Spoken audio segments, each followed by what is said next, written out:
Fish bone impaction or choking అంటామండి. అంటే ఏంటి అంటే ఎప్పుడైతే మనము ఏదైనా పెద్ద సైజులో ఉన్న పీస్ కానీ నట్స్ కానీ ఆర్ ఏదైనా ఫిష్ బోన్ కానీ తింటున్నప్పుడు అది గొంతులో కనుక అడ్డం పడితే దాన్ని ఏమంటామంటే కేఫ్ కొరోనరీ అనే పేరు ఇచ్చారండి దానికి. ఎందుకంటే కేఫ్లో ఉన్నప్పుడు ఏదైనా తింటే అడ్డుపడిందని అన్నట్టుగా అది వెస్ట్రన్ పేరు ఇచ్చారు. సో దాన్ని చోకింగ్ అంటాం. అలాంటప్పుడు ఏం చేయాలి? ఫస్ట్ అలాంటి వచ్చినప్పుడు ఫస్ట్ చేయాల్సిన పని, పేషెంట్ కనుక అడల్ట్ అయితే more than 12 years more than 15 years కనుక అయితే తనల్ని ముందు ఫ్రంట్కి వంగి వెనక నుంచి గట్టిగా కొట్టాలి ఒకటి.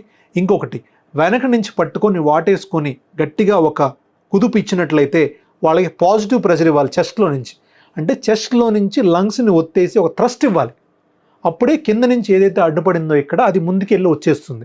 ఈ పద్ధతి కూడా కుదరనప్పుడు లాస్ట్ పద్ధతి ఏంటి అంటే దాన్ని బైపాస్ చేయటం. అంటే ఇక్కడ ఈ లెవెల్లో అబ్స్ట్రక్షన్ ఉంటే దాని కింద లెవెల్లో కట్ చేసి ట్రేకియాని విండ్ పైప్ని కట్ చేసి ఒక ట్యూబ్ చిన్న ట్యూబ్ కనుక పెట్టగలిగితే దాన్ని ట్రేకియాస్టమీ పద్ధతి అంటాం.